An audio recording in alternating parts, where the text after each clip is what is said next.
الشيطان الرجيم.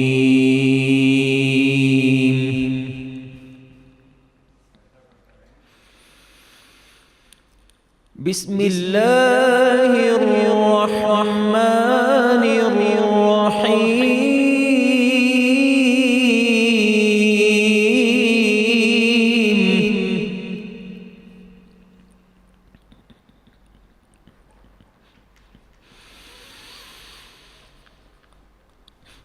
قل إن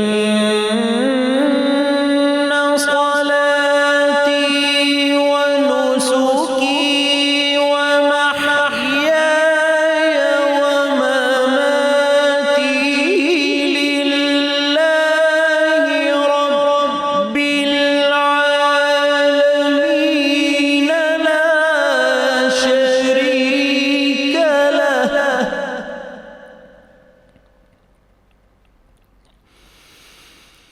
لا شريك له وبذلك أمرت وأنا أول المسلمين.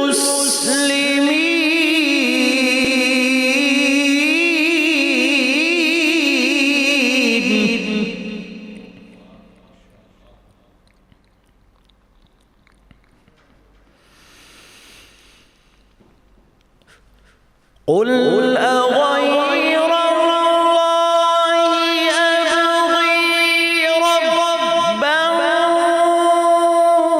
وهو رب كل شيء ولا تكسب كل نفس إلا عليها ولا تزر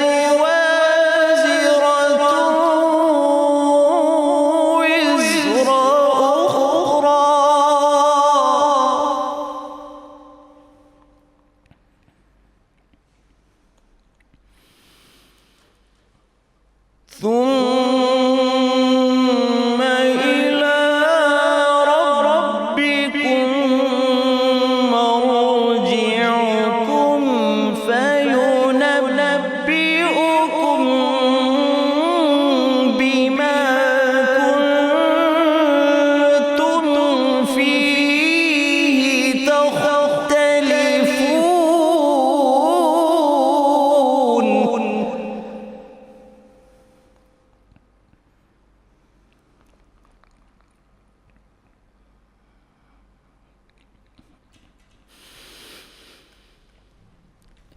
وهو الذي جعلكم خلائف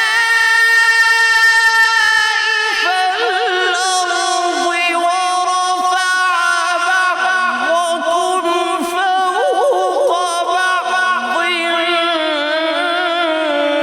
درجات.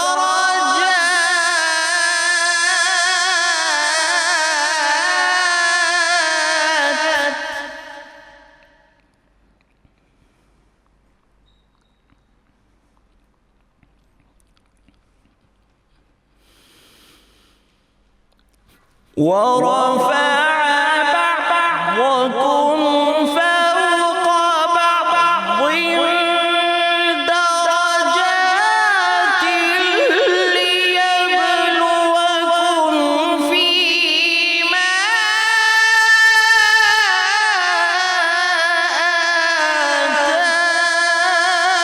آتاكم.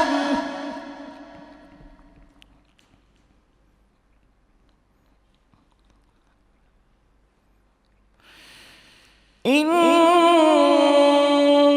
ربك سريع العقاب.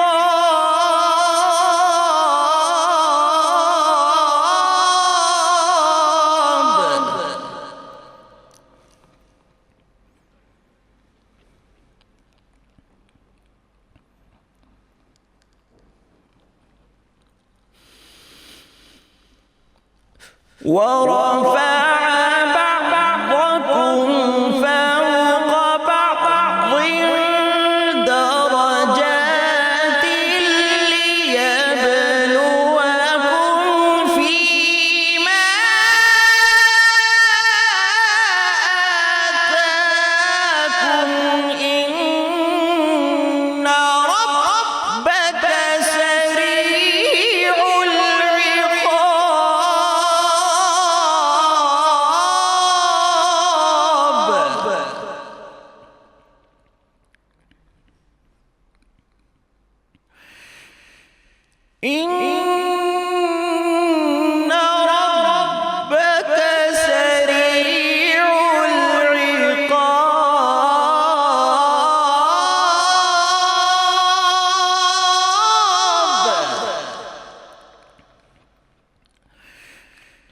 وَإِنَّهُ لَغَفُورٌ رَحِيمٌ.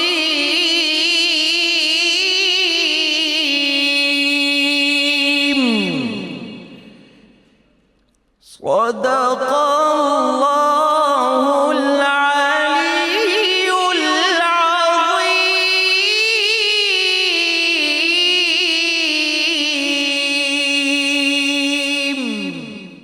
سبحان اللہ، ماشاء اللہ، ماشاء اللہ، ماشاء اللہ، الحمدللہ رب العالمین، والصلاة والسلام علی سید الانبیاء والمرسلین، اللہم صلی علی سیدنا و مولانا محمد وعلی آلہ واصحابہ مبارک وسلم وصلی علیہ. دنیا کے تمام دیکھنے والوں، تمام چاہنے والوں، تمام پیار کرنے والوں کو، اور جہاں جہاں تک اس وقت میری آواز کو سنا اور مجھے دیکھا جا رہا ہے، جنید اقبال کی جانب سے انتہائی محبت کے ساتھ السلام علیکم. ایک بار پھر ناظرین، آپ کو رحمت رمضان کی خصوصی براہ راست نشریات میں افطار کی اس خصوصی موقع پہ میں خوش آمدید کہتا ہوں. اور ابھی آپ نے انتہائی خوبصورت آواز میں معروف قاری جناب قاری عطاء المنان وارسی صاحب کو سماعت کیا، جو تلاوت کلام پاک سے ہمارے قلوب کو منور کر رہے تھے.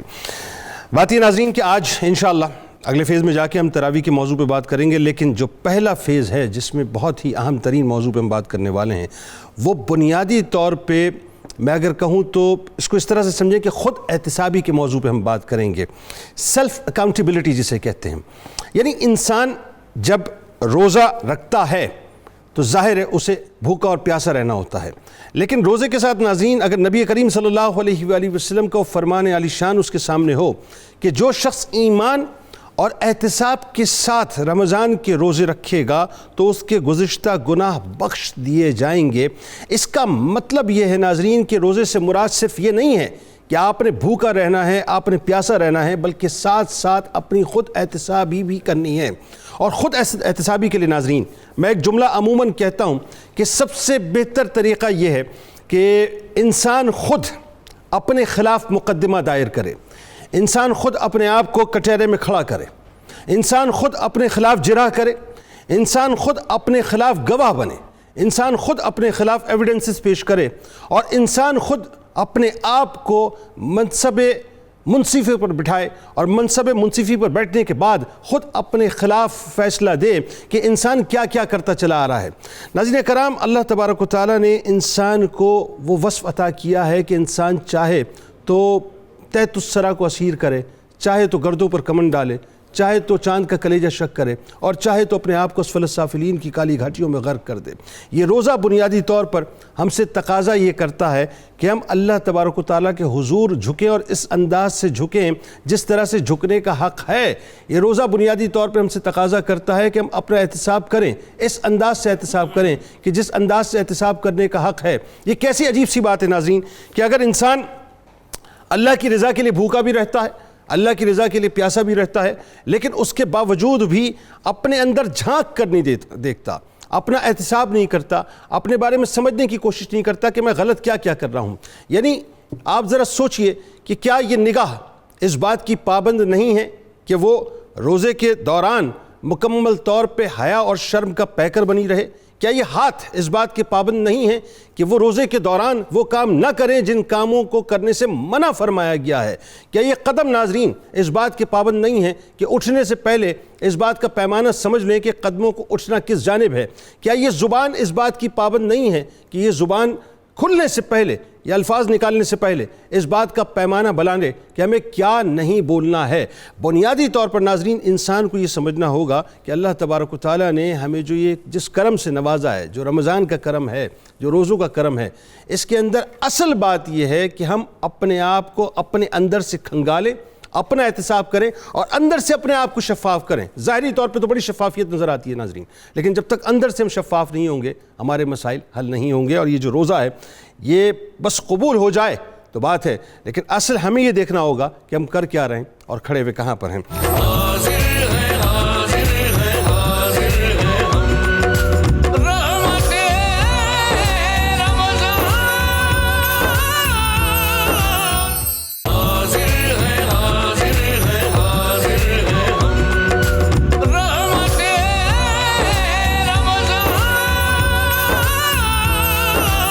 ہمارے ساتھ ناظرین آج جو ممتاز شخصیات موجود ہیں یقیناً کسی تعارف کی محتاج نہیں ہیں. پہلی شخصیت آپ کے ہمارے ہم سب کے انتہائی قابل احترام ہیں. میرے دائیں جانب موجود ہیں ممتاز عالم دین ہیں محترم جناب مفتی محمد فاروق القادری صاحب. دوسری شخصیت میرے دائیں جانب بھی موجود ہیں, یقیناً کسی تعارف کی محتاج نہیں ہیں, انتہائی قابل احترام ماہر قانون جسٹس ریٹائرڈ ناصرہ جاوید اقبال صاحبہ. آپ دونوں احباب کو میں خوش آمدید کہتا ہوں. السلام علیکم. میرے بائیں جانب ممتاز اسکالر موجود ہیں, یقیناً کسی تعارف کی محتاج نہیں ہیں, محترم جناب ڈاکٹر شبیر احمد جامی صاحب. آپ کو بھی میں خوش آمدید کہتا ہوں. السلام علیکم. اور ساتھ ساتھ جو کچن کا بڑا حسین سا ہمارا سیگمنٹ ہے ناظرین, اس میں آپ جانتے ہیں کہ مہوش صاحبہ موجود ہیں, اور آج انشاءاللہ ان سے بھی جو ہے وہ بہت سی ریسیپیز ہم بلکہ نہ صرف ان سے سنیں گے, یہ بنائیں گے, ہم ان سے سیکھیں گے بھی. تو آپ کو بھی خوش آمدید کہتا ہوں اور السلام علیکم. بلکہ بلا توقف آپ کی جانب آتے ہیں, اور آئیے ذرا کچن سے ہی بات کا آغاز کرتے ہیں. السلام علیکم جی. بسم اللہ الرحمن الرحیم. وعلیکم السلام.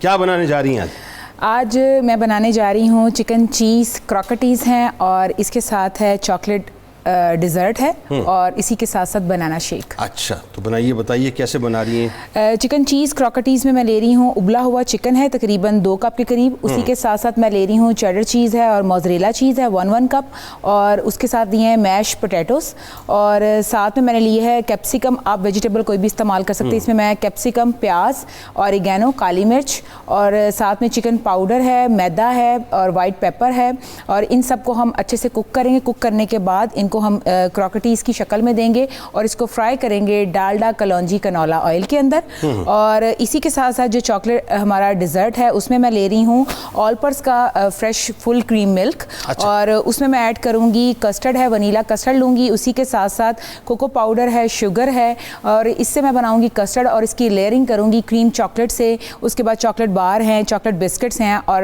بادام ہیں. اور اسی کے ساتھ ساتھ جو میری تھرڈ ریسیپی ہے وہ ہے بنانا شیک, جس میں رہی ہوں بنانا 6 سے 7 عدد, اور اس کے ساتھ ساتھ میں یوز کروں گی آلپرس کا فل کریم ملک, پلس میں اس میں یوز کروں گی آلپرس کی فریش کریم 2 ٹیبل اسپون, اور ساتھ میں شوگر کی جگہ پہ میں اس دفعہ ہنی لے رہی ہوں 2 ٹیبل اسپون ہنی ہے, آئس ہے, اور اس کو اچھے سے بلینڈ کریں گے. ذرا شروع تو کریں, بالکل بتائیں کس طرح سے آپ جو ہے وہ آغاز کر رہی ہیں. آغاز میں کر رہی ہوں, سب سے پہلے میں بنا رہی ہوں چاکلیٹ کسٹرڈ کا, کیونکہ اس کو ذرا چل ہونے میں تھوڑا ٹائم لگے گا. تو سب سے پہلے ہم کسٹرڈ کو کریں گے. اس میں نے لیا ہے آلپرس کا فریش اور فل کریم جو ملک ہے اس کو لیا ہے. اس میں ایڈ کروں گی, یہ میں نے کسٹرڈ کو آلریڈی اس کے اندر مکس کر لیا ہے جی. تو یہ تقریباً کتنا وقت لیتا ہے تیار؟ یہ تینوں جو چیزیں ہیں اس کو تقریباً 1 گھنٹہ لگ جائے گا. نہیں آل ٹوگیدر وہ نا, ویسے اگر مثال کے طور پہ یہ کسٹرڈ اگر کسٹرڈ ہے تو اس میں تقریباً 15 to 20 منٹس. 15-20 منٹ. ہاں جی بالکل. اور یہ جو چاکلیٹ کا آپ بنا رہی ہیں, یہ چاکلیٹ کسٹرڈ, اچھا یہ اسی کے ساتھ ہی ہے. ٹھیک ہے. اور دوسرا آئٹم کیا تھا؟ اور جو دوسرا ہے چکن چیز کراکٹیز ہیں, اس میں لگیں گے ہمیں 30 to 35 منٹ. اچھا. اس میں کیونکہ ہم نے چکن اس کی پریپریشن میں جو ہے وہ ہمیں 10 سے 15 منٹ لگیں گے, اور اس کو کوک کرنے کے لیے ہمیں لگے گا یہ ٹائم.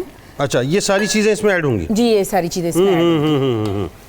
تو اس میں ڈالڈا گھی کا استعمال ہے, ہاں جی ڈالڈا کلونجی کنولا آئل ہے, جس کے اندر مکھن ہے, پیاز ہے, شملہ مرچ ہے, ہری مرچ ہے, لہسن پاؤڈر ہے, مطلب بہت ساری چیزیں ہیں. بہت ساری چیزیں ہیں, اور اس سے بنے گی کراکٹیز. کیونکہ رمضان میں زیادہ تر آپ کو پتا ہے فرائی چیزیں, اور مطلب ہم اچھے آئل میں فرائی کر رہے ہیں, ڈالڈا کلونجی کنولا آئل میں فرائی کر رہے ہیں, تو اس لیے ہم بے فکر ہو کر اس کو کھا سکتے ہیں. اچھا کیا مطلب کیا خاص بات ہے اس میں؟ اس میں بہت خاص بات ہے. اس میں یہ ہے کہ ہماری امیون سسٹم کو یہ اسٹرانگ کرتا ہے. دوسرا یہ ہے کہ اس میں, اور اس وقت تو ویسے بھی ضرورت ہے امیون سسٹم کو بوسٹ کرنے کی. بالکل آپ کو پتا ہے کلونجی میں بہت شفا ہے, اور کلونجی جو ہے اس کی خصوصیات اب ڈالڈا کوکنگ آئل کے اندر آ گئی ہیں. تو آپ دیکھیں کہ جو بھی ہم چیز اس میں فرائی کریں گے وہ بہت ہی لائٹ ہوگی, ہیوی نہیں ہوگی. یعنی کہ جیسے کہ ہم کچھ فرائی سموسے پکوڑے کچھ بھی کھاتے ہیں تو وہ آپ کو بالکل نہ جلن فیل ہوگی اور نہ آپ کو ہیوی پن ہوگا. اس کو میں اس میں ذرا ڈال دوں کسٹرڈ کو. آپ نے اس کو ٹھنڈے دودھ میں جو آلپرس کا ہے اس میں کسٹرڈ کو مکس کرنا ہے, اور اس کو کوک کرنا ہے. اس کو 5 سے 7 منٹ لگیں گے. جیسے یہ تھک ہو جائے گا اس کو میں فریزر میں رکھ دوں گی, اور جس کی ڈش ہے اس کے اوپر لیئرنگ کرنا شروع کر دوں گی. یہ اچھی چاکلیٹس کی ٹاپنگ ہوگی اس کے اوپر. بالکل, یہ بادام ہے, اور ساتھ میں اس میں چاکلیٹ بار ہیں, چاکلیٹ بسکٹس ہیں, اور اس میں ہمارے پاس یہ دیکھیں. مجھے وہ پتہ ہے آپ کو روحانی طور پہ کچھ مجھے محسوس ہو رہا ہے کہ مفتی صاحب وہاں سے مجھ سے جو ہے نا وہ کہہ رہے ہیں کہ کل جو آپ نے احتجاج ریکارڈ کرایا تھا وہ پورا نہیں ہوا, وہ بہت بعد میں جا کے جو ہے ہمیں میسر آیا. تو آج مجھے لگ رہا ہے کہ وہ کہہ رہے ہیں کہ یہ جو کچھ بھی بن رہا ہے نا آن ٹائم ملے گا. نہیں آن ٹائم مطلب وہ نہیں ملنا, نہیں جی جی ہمیں ملنا یہ. ہاں جی ضرور ضرور. اچھا تو ٹاپنگ وغیرہ جو ہے وہی ہو گئی اس کے اوپر. اچھا ٹھیک ہے, ٹاپنگ ہو گئی. اچھا دوسرا آئٹم آپ کا چکن کا ہو گیا. تیسرا آئٹم کیا تھا؟ تیسرا آئٹم ہے ہمارا بنانا شیک کا. اس میں میں نے بنانا لیے ہیں, ہنی لیا ہے, آلپرس کی فریش کریم ہے اور آلپرس کا ملک ہے. اچھا تو میں سب سے پہلے اس کو کوک کروں گی اور کوک کرنے کے بعد اس کو فریز کروں گی اور اس کے بعد میں جو کراکریز ہیں اس کو بنانا شروع کروں گی. بالکل ٹھیک ہو گیا, بالکل ٹھیک ہو گیا. تو جی آپ تیاری کیجئے جی تینوں چیزوں کی. اور ناظرین اس وقت ہم کچن میں موجود ہیں اور دیکھیے کہ میوش کیا کیا بناتی ہیں. وہ تو بعد میں جب تیار ہو جائے گا تو پھر آپ کو بتائیں گے کیسا بنتا ہے. تو ہمارے ساتھ رہیں جناب. بس ایک مختصر سا وقفہ لینے جا رہے ہیں. وقفے سے جب لوٹیں گے تو جسٹس صاحب ہمارے ساتھ موجود ہیں. آج ان سے پوچھیں گے کہ ظاہر ہے یہ چونکہ اس نشست پہ رہی ہیں, اس پوسٹ پہ رہی ہیں, اس منصب پہ رہی ہیں کہ جس منصب کے اوپر انہوں نے ہر طرح کے لوگوں کو دیکھا ہے. لوگ گناہ کر کے آتے تھے, جرائم کر کے آتے تھے اور پھر ظاہر ہے ان کے سامنے کھڑے ہو کر کنفیشن بھی کرتے تھے, جھوٹ بھی بولتے تھے. آج ان سے پوچھیں گے کہ انسان کو یہ جو سیلف انالیسس کی ہم بات کرتے ہیں, سیلف اکاؤنٹیبلٹی کی بات کرتے ہیں, کس حد تک ضروری ہے. ہمارے ساتھ رہیے, ملاقات کرتے ہیں آپ سے مختصر سے وقفے کے بعد.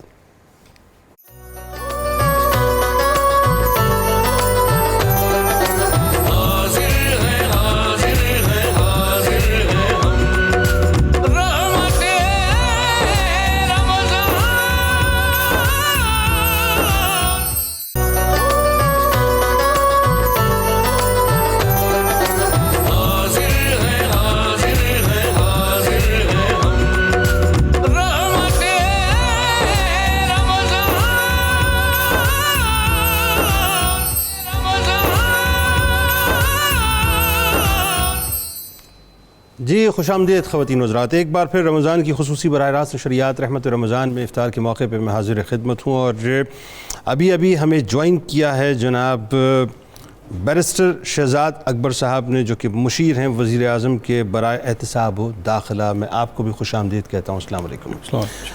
ناظرین کرام, آپ جانتے ہیں کہ آج بات ہو رہی ہے خود احتسابی کے حوالے سے. اچھا میرا ماننا یہ ہے کہ انسان کو خود احتسابی تو کرنی چاہیے, ساتھ ساتھ وہ کہتے ہیں نا کہ ایک مشہور سا قول ہے کہ برف جو ہے وہ ہمیشہ پہاڑ کی چوٹی سے پگھلتی ہے. تو جو اوپر لوگ ہوتے ہیں ان کا اپنا ایک ٹرکل ڈاؤن ایفیکٹ ہوتا ہے نیچے کے لوگوں کے اوپر. تو پہلے جیسے صاحبہ یہ بتائیے, آپ سے بات کا آغاز کرتے ہیں. آپ نے بہت احتساب ہوتے ہوئے دیکھا, آپ کے سامنے مجرم آئے, انہوں نے کنفیشن بھی کیا, آپ کے سامنے وہ لوگ آئے کہ جنہوں نے بہت گناہ بھی کیے لیکن جھوٹ بولا, ہر طرح کا آدمی آپ نے دیکھا. یہ خود احتسابی کیا ہے, کس طرح سے انسان کرتا ہے, ذرا اس بارے میں بتائیے لوگ. بسم اللہ الرحمن الرحیم. تمام حاضرین اور ناظرین کو السلام علیکم. ماہ صیام کی مبارکباد پیش کرتی ہوں. اور یہ جو محفل ہے یہ ہمارے لیے خاص طور پہ بابرکت محفل ہے کہ اس میں یہ بات ہو رہی ہے کہ احتساب انسان کو اپنا ضرور کرنا چاہیے. جی تو جو بات جس سے آپ نے ابتدا کی, اصل میں تو ہائی کورٹ کی جج تھی. ہائی کورٹ میں آپ کے سامنے مجرم نہیں پیش ہوتے کیونکہ دس از اے کورٹ آف اپیل, یہ کورٹ آف ریکارڈ ہے. ہمارے پاس نچلی عدالتوں کا ریکارڈ آتا ہے اور اسی سے ہم ان کا بیان حلفی بھی دیکھتے ہیں اور جو ان کا اقراری بیان ہے وہ بھی, اسی سے اندازہ لگانا ہوتا ہے کہ جج نے صحیح فیصلہ کیا کہ بالکل صحیح. ہم نے اصل میں ایک انداز میں اس کا احتساب کرنا ہے جو نچلی عدالت نے فیصلہ کیا. بالکل صحیح. تو یہ اس حد تک میں سمجھتی ہوں کہ بڑی بھاری ذمہ داری ہے. لیکن میں تو روز اس بات پہ اللہ کا شکر کرتی تھی کہ اس دنیا میں بھی میرا احتساب کرنے والی اگلی عدالت موجود ہے. اول تو اللہ تعالیٰ نے ہر ایک کا فیصلہ کرنا ہے, لیکن سپریم کورٹ آف پاکستان جو ہے اس کے پاس جو جس کو شکایت ہو وہ جا سکتا ہے میرے فیصلے کے خلاف بھی. تو الحمدللہ زیادہ تر میں سمجھتی ہوں کہ فیصلے جو ہیں وہ ویسے قائم رہے. بہت ہی کم ایسے ہوئے جو اپیل میں ان کا دوسرا فیصلہ کوئی ہوا. اچھا رمضان کا مہینہ آ گیا, آپ کے خیال میں یہ صرف بھوک پیاس سے ہی کام چلا لینا چاہیے, یا وہی بات ہے وہ جو سیلف انالیسس کی ہم بات کر رہے ہیں یا سیلف اکاؤنٹیبلٹی کی ہم بات کر رہے ہیں, اس طرف ہمیں توجہ کرنی چاہیے؟ بالکل کرنی چاہیے. اور میں صرف رمضان کے مہینے میں نہیں, میں سمجھتی ہوں کہ ہر وقت. اور علامہ اقبال جو کہتے تھے کہ جو بھی میں نے لکھا ہے وہ میں نے اللہ تعالیٰ کی جو احکامات ہیں ان کی تشریح کی ہے. تو فرماتے ہیں صورت شمشیر ہے دست قضا میں وہ قوم, کرتی ہے جو ہر زماں اپنے عمل کا حساب. اللہ اللہ اللہ. اب یہ جو اپنے عمل کا حساب ہے اس میں آپ بھی شامل ہیں، میں بھی شامل ہوں. بالکل. سب سے پہلے تو ہم نے اپنے عمل کا حساب ٹھیک. اور اس کے بعد بحیثیت قوم سب کا احتساب کرنا بھی ہمارا کام ہے، چاہے ہم کسی اس پہ ہوں، رتبے پہ ہوں یا کسی موقع پہ بھی ہوں. اپنا بھی احتساب کریں اور دوسروں کا بھی. اور ایک احتساب کا طریقہ تو یہ ہے کہ جمہوری نظام ہے اور اللہ تعالیٰ نے قرآن میں فرمایا اپنی امانتیں ان لوگوں کو دو جو ان کے اہل ہوں. بالکل. اور پھر ان سے اللہ نے فرمایا ہے کہ آپ نے امانت میں خیانت نہیں کرنی. ٹھیک. تو احتساب تو خود ہی ہو جاتا ہے جس وقت ہم دیتے ہیں اپنی امانتیں. اور دیکھیے میرے پاس تو شاید پھر بھی کوئی چیز ہو امانت جس کو کہتے ہیں میں نے کوئی انگوٹھی پہنی ہوئی ہے یا کوئی اور چیز ہے. ایک عام شہری کے پاس ایک ہی امانت ہے، وہ ہے اس کا ووٹ. تو جس وقت آپ کے پاس وہ آتے ہیں اپنا منشور لے کے، جو پارٹیاں ووٹ لینے آتی ہیں، تو پھر وہ جو ان کا منشور ہے اسی پہ ہم یقین کر لیتے ہیں کہ یہ ہوگا. ٹھیک ہے. اور اگر وہ نہیں کرتے پورا جو بھی انہوں نے ہم سے وعدہ کیا، یہ وعدہ ہے نا، تو پھر اگلی باری ہم اپنی امانت ان کو سونپیں گے ہی نہیں. اب دیکھیں نا، یہ 3 پارٹیوں کے ذریعے ہم یہاں تک پہنچے. جمہوریت کا ایک یہ نظام جو ہے اس کا تسلسل الحمدللہ قائم رہا ہے. جی. پہلے پیپلز پارٹی کو ہم نے ووٹ کیا، وہ اپنے اس منشور پہ پورا نہ اتری. اگلی باری ان کا احتساب ہو گیا، سوائے اپنے ایک صوبے میں سندھ میں وہ کسی جگہ کامیاب نہیں ہوئی، ناکام ہی ہوئی. تو ان کا احتساب یہیں پہ ہو گیا. اگلی باری جو پارٹی آئی وہ تھی مسلم لیگ. ان کا وہ پھر کو پینما کا کھل گیا کچھ عقدہ، اس کی وجہ سے ان کا احتساب بھی ہوا. پھر جب ان کی باری آئی تو ان کو بھی اکثریت نہیں اس طرح حاصل ہو سکی. اب یہ تیسرے آئے ہیں منشور لے کے، جنہوں نے بڑے بڑے بلند باغ دعوے کیے ہوئے ہیں اور وعدے بھی. آدھا وقت ان کا گزر گیا. اب وہ کہتے ہیں آدھا وقت تو ہمیں لگ گیا سمجھنے میں کہ ہو کیا رہا ہے. جی. یہ سمجھ فہم اگر یہ 2012 سے اس انتظار میں بیٹھے کہ ان کی باری، ان کو اپنی تمام ٹیم جو تھی اس کو قائم کرنا چاہیے. لیکن ہم 2.5 سال اور میں دیکھ لیں گے، پھر پتہ لگ جائے گا کیا کرتے ہیں. اچھا اللہ کریم، میں تو اصل میں بات کسی اور وے میں کرنا چاہ رہا ہوں شہزاد اکبر صاحب. کہ بنیادی طور پہ میرا اپنا تو اس وقت ایک عام آدمی سے بات کا آغاز کرتے ہیں. سیاست تو بہت ہوتی رہتی ہے صاحب، سیاسی باتیں بہت ہوتی ہیں. اس وقت تو بنیادی طور پہ رمضان المبارک کے مہینے میں ایک عام سطح کی بات، ایک عام سی بات کہ آپ رمضان جو گزارتے ہیں کیسے گزارتے ہیں، لوگوں کو یہ بتائیے. ایک مسلمان کو کیسے ہونا چاہیے یہ بتائیے. سیلف انالیسس کسے کہتے ہیں، سیلف اکاؤنٹیبلٹی آپ کے نزدیک کیا ہے یہ بتائیے. شکریہ جی. دیکھیے سیلف اکاؤنٹیبلٹی سے ہی بات کرنی چاہیے، اور ماہ رمضان جو ہے اس سے بہتر کوئی موقع نہیں ہے سیلف اکاؤنٹیبلٹی کرنے کا. کیونکہ اس میں آپ بہت ساری چیزوں پہ کنٹرول کرنا سیکھ لیتے ہیں، جس میں سے آپ کی ایک زبان بھی ہے، اس کے اوپر بھی آپ کو کنٹرول ہو جاتا ہے. آپ کو زیادہ کانشیس ہونا چاہیے. میرا سب سے بڑا ایشو یہ ہے کہ میں زیادہ کانشیس ہو جاتا ہوں رمضان کے مہینے میں، کیونکہ اس میں یہ آپ کا ٹیسٹ ہوتا ہے. یہ ظاہری بات ہے، آپ اگر روزے سے ہیں تو آپ کا شاید پیشنس لیول تھوڑا گرا ہوا ہوتا ہے، شام کو زیادہ گرا ہوتا ہے. اور ہم نے یوزلی دیکھا ہے کہ سب سے زیادہ جو چیز متاثر ہوتی ہے وہ آپ کا صبر و تحمل ہوتا ہے. تو کوشش ہوتی ہے کہ وہ متاثر نہ ہو، اور اصل چیلنج وہ ہوتا ہے. اور سیلف اکاؤنٹیبلٹی میں دیکھیے آپ، ایک بڑی اچھی چیز ہے ہمارے مذہب کی کہ ہر سال میں 1 مہینہ سیلف ڈسپلن کے لیے بھی مل جاتا ہے. واہ. کہ ہم اپنے روٹین میں بہت دفعہ آپ کی روٹین، اسپیشلی اگر آپ کہیں ایسی شعبے میں ہیں جہاں پہ آپ کی ٹائمنگز کوئی آرڈینری نہیں ہے، زیادہ کام کرنا پڑتا ہے، تو یہ وہ ایک موقع ہے جہاں پہ آپ کو سیلف ڈسپلن کے لیے بڑا، اور سیلف ریفلیکشن کے لیے بھی شاید تھوڑا ٹائم مل جاتا ہے. تو اس لحاظ سے یہ بڑی بہتر چیز ہے. اچھا آپ بھی بتائیے، جیسے کہ آپ کا ایک ڈیزگنیشن بھی اسی سے ریلیٹڈ بھی ہے. ایک انسان کو اگر مثال کے طور پہ میں بات کروں کہ فرد سے لے کے معاشرے تک کیسے دیکھتے ہیں احتساب کے عمل کو، کیسا ہونا چاہیے؟ دیکھیے احتساب، ہمارے تو سینئرز بیٹھے ہوئے ہیں، ان کے سامنے زیادہ بات کرنا مناسب نہیں ہے. احتساب کا عمل پاکستان میں اگر آپ دیکھیں تو یہ پچھلے 60 کی دہائی سے تو جاری ہے. ہر کسی نے آ کے احتساب کی بات کی ہے، اور جیسے جیسے وقت گزرتا گیا ہے احتساب کا عمل میں سمجھتا ہوں کرنا مشکل ہوتا جا رہا ہے. مشکل اس لیے ہوتا جا رہا ہے کہ جس کسی سے آپ سوال کریں گے اس کو شدید اعتراض ہوگا، اور اس کو تحفظات بھی ہوں گے، اور پھر بیچ میں احتساب کہیں بیچ میں رہ جاتا ہے اور میں اور تو کی گردان شروع ہو جاتی ہے. میرا یہ خیال ہے کہ تھوڑا سا اس میں ہمیں معاشرتی طور پہ، وزیر اعظم صاحب نے بھی کچھ دن پہلے اسی ایشو کے اوپر بات کی تھی کہ یہ کوئی صرف حکومت نہیں کر سکتی، صرف عدالت کا کام نہیں ہے، ٹھیک ہے، یہ تو ایک پورا نظام، ایک پورا آپ نے اس کے لیے ماحول پیدا کرنا ہے احتساب کے لیے، جہاں پہ سب سے بڑی بات جو جسٹس صاحبہ نے کی کہ وہ جو ووٹ سے احتساب کا آغاز ہوتا ہے وہ ہے ایک عام شخص کے پاس ایک موقع آتا ہے. اگر بلدیاتی انتخابات اب ہونے جا رہے ہیں تو اس میں بھی ان کے پاس ایک موقع ہے، پھر آپ کے پارلیمانی انتخابات میں موقع آتا ہے، وہاں سے شروع ہوتا ہے. لیکن پھر آپ کو سوال کرنا ہے، آپ کو اپنے نمائندے سے بھی سوال کرنا ہے، آپ کو اپنی حکومت سے بھی سوال کرنا ہے، آپ کو اپنے حکمران سے بھی سوال کرنا. تو یہ جو سوال کرنے کا سلسلہ ہے، اور قوانین میں بھی بڑی بہتری ہوئی ہے پاکستان میں. اب رائٹ ٹو انفارمیشن ایک بڑا ٹول ہے، صحافیوں کے پاس بھی ہے، عام شہریوں کے پاس بھی ہے. آپ بہت ساری چیزوں میں احتساب، میں سمجھتا ہوں میڈیا کا ایک بڑا، جہاں پہ کچھ کردار کو ہم کہہ سکتے ہیں کہ کچھ مسائل بھی پیدا کرتا ہے، لیکن ایک بڑا پازیٹیو کردار بھی ہے کہ اس کے ہونے کی وجہ سے یہ بھی ایک بہت بڑا ایک چیک ہے آپ کے اوپر، جو بھی ایگزیکٹو برانچ ہے گورنمنٹ کی اس کے اوپر. کیونکہ اس وقت اگر مجھ سے اگر آپ پوچھیں سیاست سے ہٹ کے، تو جو یہ اس وقت تحریک انصاف کی حکومت کی بات نہیں ہے، کوئی بھی حکومت میں ہوگا تو اس کو بہت دفعہ سوچنا پڑتا ہے کوئی بھی عمل کرنے سے پہلے کہ اس پہ عدلیہ کا کیا ہوگا، میڈیا اس کے اوپر کس طرح سے بات کرے گا، یا ایک عام شہری اس کو کیسے لے گا. تو یہ اچھا ایک بڑی عجیب سی بات ہے. ویسے ہم بالکل جنرل ہو کے بات کرتے ہیں، کوئی پولیٹیکل بات نہیں، کوئی سیاسی بات نہیں. ہم اس وقت ایک پاکستانی کی حیثیت سے بیٹھے ہیں، ایک پاکستانی کی حیثیت سے بات کو کرتے ہیں اور اس کو سمجھتے ہیں ایک مسلمان کی حیثیت سے. جب ہم پرانی مثالیں دیتے ہیں، ہم قرون اولیٰ کی مثال دیتے ہیں، ہم جب یہ کہتے ہیں کہ صاحب اس دور کے اندر جو ہے وہ احتساب کا عمل ایسا تھا کہ وہاں پر باقاعدہ خلیفہ وقت جو ہے وہ عمال کو طلب کر لیا کرتا تھا. آپ بتائیے آج وہ باتیں تقریروں میں تو ہیں، نعروں میں تو ہیں، پریکٹیکلی نظر نہیں آتی ہیں. یعنی وہاں تک تو ہے کہ جی ٹھیک ہے ہم اس کی پریچنگز کرتے ہیں، لیکن ذاتی حیثیت میں ہمیں وہ سب نظر نہیں آتا.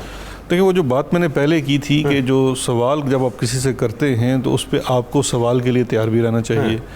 اور پھر آپ جب کسی کو یہ طلب کرنے والی بات ہے، دیکھیے یہ ایک تو سمپلسٹک طریقہ ہے کہ اس ایک عام طریقے سے کہ جی کوئی سوال آیا اور اسی وقت اس کا احتساب ہو گیا. لیکن دیکھیے وقت کے ساتھ آپ کو بہت ساری چیزوں کو دیکھنا پڑتا ہے. یہ کوئی ایک تو چیز ہے نہیں. اگر آپ صرف اپنے صوبے پنجاب کو لے لیں تو یورپ کے بہت سارے ممالک سے بڑا ہے. پھر آپ اپنی آبادی کا حجم دیکھیے کہ کتنا بڑا ہے. تو ہر چیز کو اس طرح سے ایڈریس کرنا، اور پھر ہمارا ایک قانونی نظام ہے، کانسٹیٹیوشنل نظام ہے جس میں ایگزیکٹو اور جوڈیشری ان میں آپس میں فرق ہے. وہ ہر کسی نے اپنے ڈومین میں کام کرنا ہے. میں ایز ایگزیکٹو کسی کو سوال تو اٹھا سکتا ہوں، کسی کو چارج تو کر سکتا ہوں، اس کے اوپر فیصلہ میں نہیں کر سکتا. فیصلے کے لیے ایک انڈیپینڈنٹ فورم ہے، کوئی جوڈیشل فورم ہے، اس کے اوپر وہ جائے گا. پھر اس کے بعد اس کا رائٹ ٹو اپیل ہے. پھر جس کی وجہ سے ہمارے ہاں بہت زیادہ کنسرن ہے لوگوں کا، وہ ہے ڈیلیز کا. ہمارا جوڈیشل جو سسٹم ہے وہ اوور برڈنڈ ہے. اس میں کوئی انویسٹمنٹ نہیں کی گئی. اگر ہم دیکھیں ماضی میں بھی دیکھیں ابھی بھی دیکھیں تو جس طرح سے ہماری آبادی بڑھ رہی ہے اور جتنے مسائل آپ کے لٹیگیشن کے بڑھ رہے ہیں، عام لٹیگینٹ کے بھی، صرف احتساب کی بات نہیں ہے، سول معاملات ہیں، کرمنل کیسز ہیں.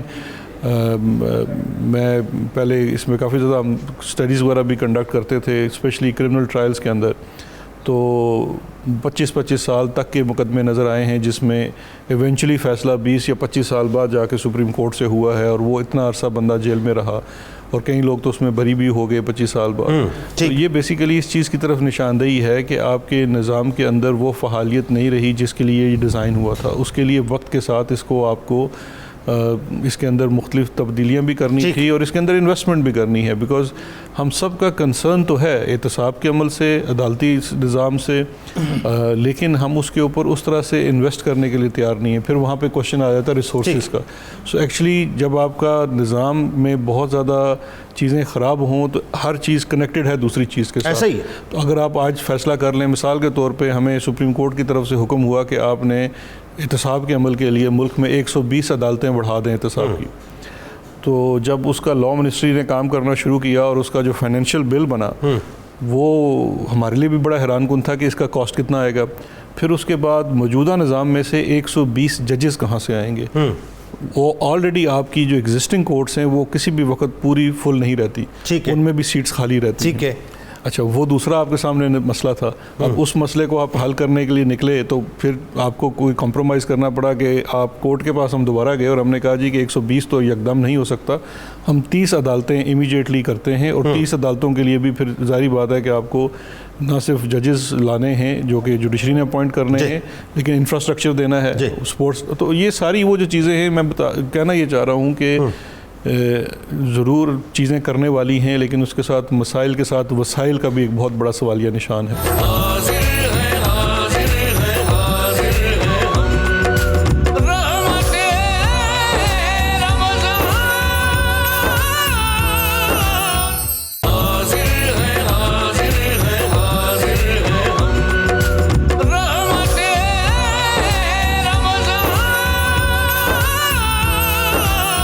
اچھا ایک بات یہ بتائیے, جیسے صاحب آپ کے ہمارے یہاں بہت ہی ایک لے مین کوشچن, ایک عام سی بات ہے کہ میں خود ٹھیک ہونا نہیں چاہتا, اپنا احتساب کرنا نہیں چاہتا, میں دوسروں کو ٹھیک کرنا چاہتا ہوں. میری ایکسپیکٹیشنز یہ ہیں کہ جی میں اپنے بارے میں جو ہے وہ مطلب میرے بارے میں کوئی مجھ سے سوال نہ کرے.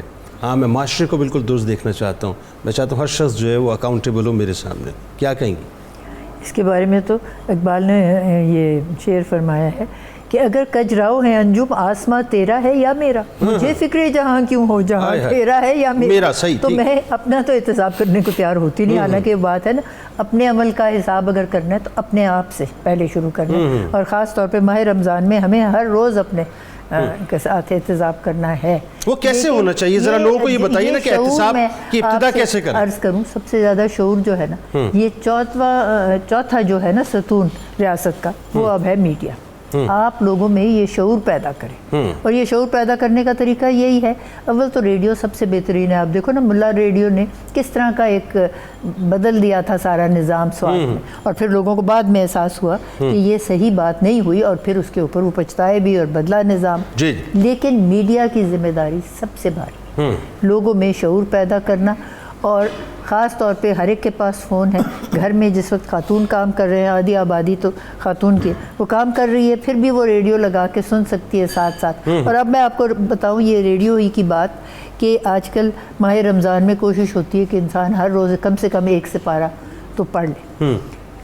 ایک نیا نکلا ہے پروگرام جس میں آپ بٹن دبائیں جس سپارے کے بارے میں, اسی کی تلاوت شروع ہو جاتی ہے. پہلے تو ہوتی ہے عربی میں, پھر اس کے ساتھ ترجمہ. ایک بات میں یہ کہوں گی, جب آپ کوئی بھی رکھتے ہیں تلاوت, اس کو بامعنی رکھیں, چھوٹی بھی شک ہو. ہم کو پتہ ہی نہیں کہ کیا ہو رہا ہے, کیونکہ عربی تو ہم لوگ جانتے نہیں, بہت کم ہے, شاید علماء حضرات جانتے ہیں. ہر ایک کو سمجھ آنی چاہیے کہ قرآن ہمیں کیا ہدایت کرتا ہے, اور ہر آیت میں ہدایت موجود ہے. اور اگر وہ ہمیں سمجھ آ جائے تو یقیناً ہم اپنا بھی احتساب کریں گے, اوروں کا بھی کریں گے, کیونکہ یہ ہے کہ ہر ایک کا اپنے عمل پہ بھی ہونا چاہیے قابو, اور اپنے گرد و نواح پہ بھی. بالکل ٹھیک ہے. جی شہزاد صاحب یہ بتائیے کہ اپنے حوالے سے احتساب, یہی سوال آپ سے کہ ہم یہ چاہتے ہیں کہ جی دنیا درست ہو جائے, ہم اپنے آپ کو درست کرنا نہیں چاہتے, وجہ کیا ہے؟ دیکھیے, ہم ایک چھوٹی سی مثال آپ دیکھ لیجئے, ہمارے ہاں اکثر دیکھتے ہیں ہم لائن لگانا, ہم کہیں لائن لگانا پسند نہیں کرتے, لیکن جہاں پہ بھی ہجوم نظر آئے گا تو سب سے پہلے شکایت بھی یہ کریں گے کہ جی یہ یہاں پہ لائن کیوں نہیں لگا لیتے آپ. اصل میں جو ضروری چیز ہے وہ یہ ہے کہ ہمارے ہاں تھوڑا سا, اور بڑی سمپل سی بات ہے, یہ جو ایک سیلف امپورٹنس ہے نا, کہ ہم سمجھتے ہیں کہ کوئی فلاں شخص اپنے عہدے کی وجہ سے یا اپنے فائنینشیل سٹیٹس یا کسی بھی وجہ سے وہ مختلف ہے, وہ اس کو ہمیں تھوڑا سا ڈسکریج کرنا چاہیے. اور اس میں جیسا رول, جیسا ڈاکٹر صاحب جسٹس صاحبہ نے کہا, میڈیا کا بہت رول ہے. بیکاز میڈیا جو ہے, آپ اوپینین میکر ہیں, آپ ٹرینڈ سیٹ کرتے ہیں. اتنا زیادہ میرا نہیں خیال کہ دنیا میں اگر آپ کہیں دیکھیں, یا اسپیشلی میں آپ کو یورپ کی مثال دوں, اتنا ٹی وی دیکھا جاتا ہے. وہ ایک اب تو یہ ہے کہ آپ گھر میں جو سیٹنگ ہوتی ہے آپ کے سٹنگ روم کی, تو پہلے ٹی وی بیچ میں رکھا جاتا ہے تو اس کے ارد گرد نشست. ایسا ہی, بالکل ایسا, پرانے وقتوں میں ایسے ہوتا تھا.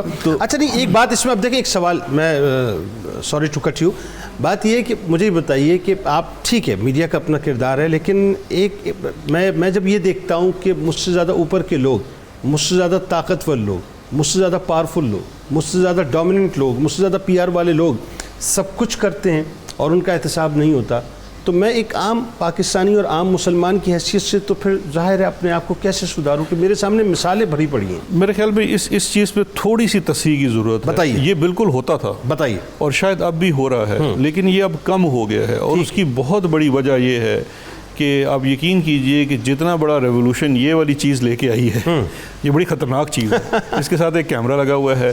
اس وقت ہر طاقتور شخص, ہر وہ شخص جس کو تھوڑی سی بھی فکر اور پرواہ ہے کہ جی میرا امپریشن کیا جاتا ہے, وہ چاہے کسی بھی اس کے شعبے سے تعلق ہو, وہ کانشیس ہو چکا ہے. اب دیکھیے, کسی مدرسے میں کوئی استاد کسی بچے کو مار رہا ہے, کسی جگہ کوئی طاقتور شخص اپنی سرکاری گاڑی کا غلط استعمال کر رہا ہے, امیجیٹلی اب لوگ کانشیس ہیں. اور میں یہ سمجھتا ہوں, میں اس سے تنگ ہوتا ہے, ہر شخص تنگ ضرور ہوتا ہے, لیکن میں یہ سمجھتا ہوں اس میں بہتری زیادہ ہے. آپ کی پرائیویسی بڑی ختم ہو گئی ہے, اس کے لیے ہمیں, میں سمجھتا ہوں, قانون سازی کرنی چاہیے کہ اس میں کچھ کہیں نہ کہیں کوئی لمٹ آنی چاہیے. لیکن یہ جو احتسابی اور خود احتسابی کے عمل میں یہ جو ڈر ہے, یہ بڑا ضروری ہے. اور اس کے لیے وہی والی بات ہے کہ اگین رول آف میڈیا, کہ میڈیا کو پازیٹیولی یہ چیز انسرٹ کرنی چاہیے ہماری سائیکی کے اندر بھی, کہ آپ کے اوپر یہ سوال اٹھ سکتا ہے اور اس میں پازیٹیو ڈبیٹ ہی ہو. بالکل, اس پہ گفتگو کرتے ہیں. ذرا تھوڑا سا اجازت دیں تو میں کچن سے ذرا ہو کے آتا ہوں کہ میوش جو ہیں وہ کہاں تک پہنچی ہیں. جی, چکن چیز کراکٹیز جو ہیں وہ آلموسٹ ہاف ریڈی ہیں, ہاف بن رہی ہیں. یہ چکن چیز ہو گیا, یہ چکن چیز کراکٹیز ہیں, یہ سبروسو کے چکانس ہیں. ٹھیک ہے, اس کو بھی میں نے ساتھ میں فرائی کیا, اور ہمارا ڈیزرٹ جو ہے وہ بھی ریڈی ہے, میں نکال دیتی ہوں. اچھا, ڈیزرٹ بھی ریڈی ہو گیا؟ جی بالکل. واہ کیا بات. یہ اچھا, ہمارا چاکلیٹ کسٹرڈ جو ہے وہ بھی ریڈی ہے. تو اب ذرا لوگوں کو بتائیے نا ذرا تفصیل سے کہ یہ کیا کیا تیار ہو چکا ہے ابھی تک. سبروسو جو چکانس ہیں وہ تو ایز اٹ از آپ کو باکس میں ملتے ہیں, آپ نے اس کو ایسے ہی فرائی کر لینا ہے اور اپنی افطاری میں رکھنا ہے. اور یہ جو ہے چکن چیز کراکٹیز ہیں, اس کے اندر اچھا, سبروسو بھی جو ہے وہ اپنا چکن کہیں گے؟ ہاں جی بالکل, وہ بھی چکن کے ہی ہیں. ٹھیک ہے. اچھا, اس میں ہم نے ڈالا ہے چکن ہے, اس میں آلو ہیں, اور سب سے پہلے ہم نے لیا میدے کو بٹر کے اندر سوتے کیا, جیسے کہ الفریڈو ساس بناتے ہیں, اس میں ہم نے آل پرپس کا دودھ ڈالا. دودھ ڈالنے کے بعد اس میں نے چکن جو ہے بون لیس وہ ڈالا, بوائل کیا ہوا. ساتھ میں نے ایک آلو ڈالا, ساتھ میں نے چیڈر چیز ڈالی ہے, نمک ہے, کالی مرچ ہے, سفید مرچ ہے, اوریگینو ہے. اس کو ڈال کے میں نے یہ دیکھیں, یہ جو اس کا بیٹر ہے اس کو میں نے ایسے مکس کر لیا. اس کے بعد میں نے اس کی ایسے کراکٹیز بنا لیا, اور اس کے بعد میں نے اس کو ڈپ کیا انڈے میں اور کوٹ کیا بریڈ کرمز میں, اور اس کے بعد ڈالڈا کلونجی کنولا آئل کے اندر فرائی کر لیا. زبردست. تو ناظرین آپ نے یہ ساری چیزیں دیکھ لی غور سے, اور بڑی کمال, مجھے تو اس کی کم از کم خوشبو جو ہے بڑی کمال محسوس ہو رہی ہے. کھانے میں بھی بہت اچھا ہوگا. مجھے یقین ہے کہ مفتی صاحب بھی اس خوشبو کو محسوس کر رہے ہوں گے. ان کی مسکراہٹ بتا رہی ہے. بالکل ٹھیک ہے. تو رہیے ناظرین ہمارے ساتھ, ایک مختصر سا وقفہ ہے, وقفے سے انشاءاللہ لوٹتے ہیں تو مفتی صاحب سے بھی گفتگو ہوگی, ڈاکٹر صاحب سے بھی گفتگو ہوگی, نعتیں بھی ہوں گی انشاءاللہ, باتیں بھی ہوں گی. ہمارے ساتھ رہیے, بس یوں جاتے ہیں اور لوٹ کے واپس آتے ہیں.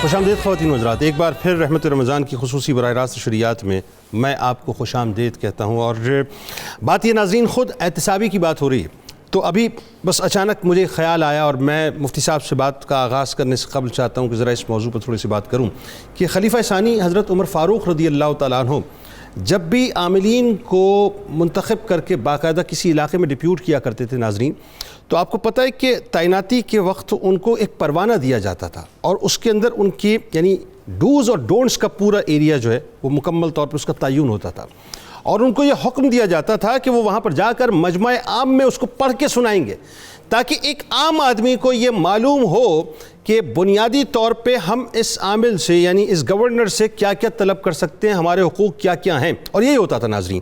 اور پھر ان کو کچھ تنبیہات کر کے وہ بھیجتے تھے کہ جس میں وہ ترکی گھوڑے پہ سوار نہیں ہوگا, یعنی یوں کہہ لیجئے کہ آج اگر آپ بہت بڑی سی لیوش قسم کی اگر گاڑی ہو جو 2.5 فٹ اوپر ہوتی ہے، اس زمانے کا ترکی گھوڑا جو ہے وہ اسی طرح سے ہوتا تھا.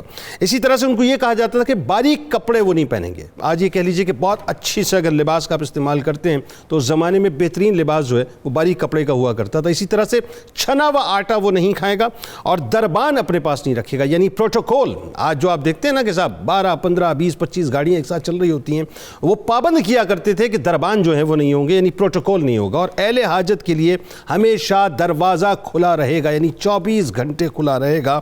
اور وہ جو فہرست تھی، جو سب سے زیادہ اہم ترین بات ہے ناظرین، احتساب کی بات اس وقت ہو رہی تھی شہزاد اکبر صاحب سے، کہ ایک فہرست جو ہے وہ باقاعدہ بنوا لی جاتی تھی کہ تمہارے پاس کتنا لیکوڈ ایسڈ ہے اور کتنا سالڈ ایسڈ ہے، وہ سارا کا سارا لکھ دیا جاتا تھا اور اس کا اعلان کر دیا جاتا تھا. ایک مصر میں ایک گورنر کو منتخب کر کے بھیجا گیا.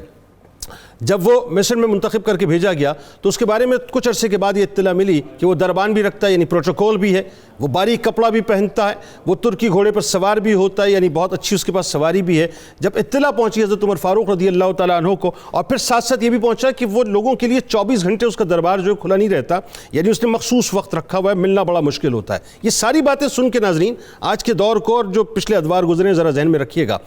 جب آپ کو پتہ چلا آپ نے فوراً اس کو طلب کیا. طلب کرنے کے بعد آپ نے ساری باتوں کو جو ہے وہ کراس چیک کیا، اور کراس چیک کرنے کے بعد جب پتہ چلا کہ بات صحیح ہے تو جملے سنیے کیا کمال تھے.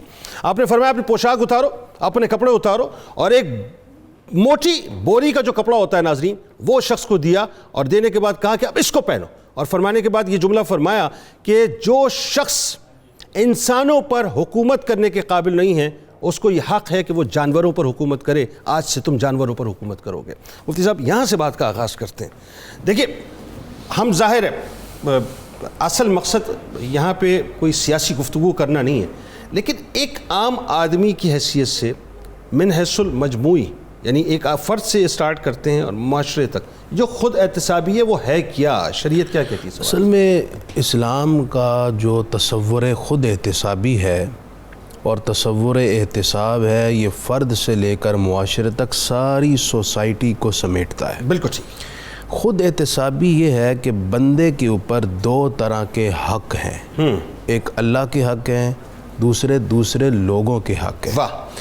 بندہ بیٹھ کر اپنی ذات کے حوالے سے غور و فکر کرے کہ میں نے کون سے اپنے رب کے حق پورے نہیں کیے، کون سے بندوں کے حق پورے نہیں کیے. ٹھیک. رب کے جو حق پورے نہیں کیے اس کی تلافی کرے، اور جو بندوں کے حقوق پورے نہیں کیے اس کی تلافی کرے. یہ ہے بیسیکلی خود احتسابی. بالکل ٹھیک. اس کا قرآن مجید میں تو سورہ فاتحہ میں ہی تصور دے دیا گیا، مالک یوم الدین. اللہ اکبر. اپنا احتساب کر لو ورنہ وہ جزا کا مالک اس دن تم سے جزا کے دن کا مالک ہے، تمہارا احتساب کرے گا. اللہ. نبی اکرم صلی اللہ علیہ وسلم سب سے کامیاب ہستی جو معصوم ہے خطاؤں سے. ٹھیک. لیکن امت کی تعلیم کے لیے اللہ تعالیٰ کے حضور عجز و نیاز کے ساتھ یوں عرض کرتے ہیں، انی اتوب الی اللہ فی الیوم 100 مرہ، کہ میں روزانہ 100 دفعہ اللہ تعالیٰ کے حضور توبہ کرتا ہوں. اللہ اکبر. یہ ہمیں سمجھانے کے لیے کا عمل تھا جو امت کی تعلیم کے لیے رکھا. آپ تو معصوم ہیں. حضرت عمر رضی اللہ تعالیٰ عنہ کی آپ نے بات کی، آپ کا ایک بہت معروف فرمان ہے، آپ یہ بار بار اپنے خطبات میں ذکر کیا کرتے تھے. آپ فرماتے تھے حاسبوا انفسکم قبل ان تحاسبوا. لوگوں اس سے پہلے کہ رب تمہارا احتساب کرے اپنا احتساب خود کر لو. اپنا احتساب خود کر لو. خود احتساب کرنا تمہارے لیے آسان ہے. رب نے احتساب شروع کر لیا تو اللہ اکبر. نہیں پورا ادا کر سکتا. کلام کی معذرت کہ آپ کے جملوں میں یہ بھی ملتا ہے کہ جس شخص نے دنیا میں اپنا احتساب کر لیا، محاسبہ کر لیا، روز قیامت اس کا حساب آسانی سے لیا جائے گا. اچھا یہ جو رمضان ہے روزے فرض ہوئے کیوں؟ لعلکم تتقون. ٹھیک ہے. تاکہ تم اپنے نفس پر کنٹرول کر کے تقوی پاؤ. ٹھیک ہے. یہ نفس پر کنٹرول جو شروع میں ہی شہزاد اکبر صاحب نے بات کی تھی کہ بندہ اپنے آپ پر کنٹرول کر لے، اپنے نفس کو سنبھال لے. جو خود احتسابی نہیں کر سکتا وہ کچھ نہیں کر سکتا، کبھی ایک کامیاب محتسب نہیں ہو سکتا. بالکل ٹھیک. معاشرے کا انصاف تبھی ہو سکے گا جب فرد اپنا احتساب کرنے میں کامیاب. ابتدا یہیں سے ہوتی ہے. ڈاکٹر صاحب جیسے کہ ہم بات کر رہے ہیں، بتائیے آپ کہ میں تو ابتدائی جو میری گفتگو ہے وہ یہی ہے. میں تو آج چاہتا ہی ہوں کہ صرف اسی پہ ہم بات کریں. ہم خود اپنے آپ کو ٹھیک کیسے کریں گے صاحب؟ ہم معاشرے میں انقلاب پیدا کرنے چلیں، ہم یہ چاہتے ہیں معاشرہ پورا تبدیل ہو جائے، اپنے آپ کو ٹھیک کرنے کو ہم تیار نہیں۔ بسم اللہ الرحمن الرحیم۔ ان بحثوں پر مذہب نے اور ہمارے صوفیہ نے بڑا کام کیا ہے۔ امام غزالی رحمۃ اللہ علیہ احیاء العلوم میں لکھتے ہیں کہ کسی بندے کو مکمل بندہ بنانے کے لیے اور احتساب کے عمل سے گزارنے کے لیے ضروری ہے کہ اس بندے کا مقصد حیات آپ متعین کریں۔ تو بندے کا مقصد حیات اللہ تعالیٰ نے دنیا میں آنے سے پہلے ہی متعین کر دیا ہے۔ ٹھیک بات۔ وَمَا خَلَقْتُ الْجِنَّ وَالْإِنسَ إِلَّا لِيَعْبُدُونَ۔ تو یہ جو عبادت کے لیے بندے کی پیدائش ہے، یہ بنیادی طور پر اللہ تعالیٰ کے ساتھ بندگی کا اور عبودیت کا وہ گہرا جذبہ ہے جو آپ کے باطن کو ہمیشہ احتساب کے طور پر جھنجھوڑتا رہتا ہے۔ کچھ علماء کا وفد آیا یہ امام خواجہ نظام الدین اولیاء کے پاس، انہوں نے کہا کہ ہم نماز اچھی طرح نہیں پڑھتے۔ انہوں نے کہا کہ تم نماز اچھی طرح اس لیے نہیں پڑھتے نا کہ تم نے انسان کو انسان ہونا سمجھا ہی نہیں۔ آئے ہائے ہائے ہائے۔ انسان تو بنیادی طور پر اللہ کی زمین پر اللہ کا خلیفہ ہے۔ ہاں، تو اس خلیفہ ہونے کے ناطے جو اس کو صلاحیتیں ملی ہیں، جو استعداد ملی ہے، اصل میں تو اس صلاحیت اور استعداد کو قابو کرنا ہے۔ ٹھیک۔ اچھا، وہ صلاحیت اور استعداد جس کے پاس ہوگی، نہ صرف وہ اپنا محتسب ہوگا، معاشرے کو احتساب پر لے گا، وہ خود آئیڈیل بھی بنے گا۔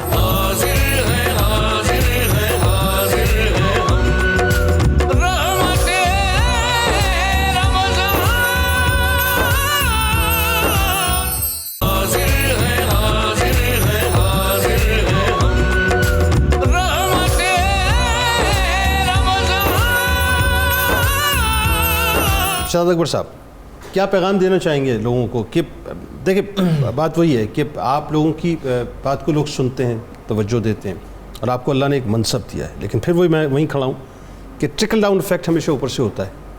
پھر وہی بات ہے کہ جب صورتحال ہمیں دوسری نظر آتی ہے اوپر کی سطح پہ، تو نیچے والا آدمی جو ہے وہ سنبھلنے کو تیار نہیں ہے۔ پیغام کیا دیں گے؟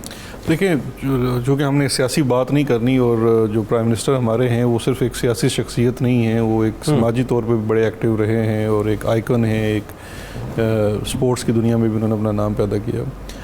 جو آپ اوپر سے ٹرکل ڈاؤن ایفیکٹ کی بات کرتے ہیں، میں اگر اپنی کولیگس کو دیکھتا ہوں کیبنٹ کے اندر، تو جتنا زیادہ ہمارے لیے مثال وہ اوپر سے بنتے ہیں۔ جو آپ نے بات کی کہ آپ کے ساتھ بہت زیادہ لوگ نہ ہوں، آپ کسی ریسورسز کا بے جا استعمال نہ کرتے ہوں، آپ کو احساس ہو کہ آپ ایک غریب ملک کے اندر حکمرانی کر رہے ہیں، آپ کے اوپر ہر وقت جو پرائم منسٹر صاحب کا یہ پروگرام ہے احساس کا، یہ شروع ہی اس چیز سے ہوا ہے کہ آپ کے اندر احساس ہونا چاہیے۔ احساس کا بہت اچھا پروگرام ہے، آئی ریئلی اپریشیٹ۔ وہ احساس جو ہے آپ کو ان لوگوں کے لیے زیادہ ہونا چاہیے جو انفارچونیٹ ہیں، یا جن کے پاس کسی طریقے سے وہ وسائل نہیں ہیں جو آپ کے پاس ہے۔ تو جب تک حکمران کے دل میں وہ احساس ہو، اور ہر شخص وہ چاہے، دیکھیے نا، ابھی آپ بات کر رہے تھے تو میں سوچ رہا تھا کہ دروازے کھلے رکھو۔ اب تو دیکھیے، جو ہم ایک British parliamentary form of democracy کے سسٹم میں رہ رہے ہیں، اس کے اندر آپ اس کو کیسے عائد کریں گے؟ تو یہ تو شروع ہو جاتا ہے ہر وہ شخص جس کے پاس کوئی بھی اختیار ہے، چاہے وہ مال کا پٹواری ہے، یا تھانے دار ہے، یا اسسٹنٹ کمشنر ہے، یا کوئی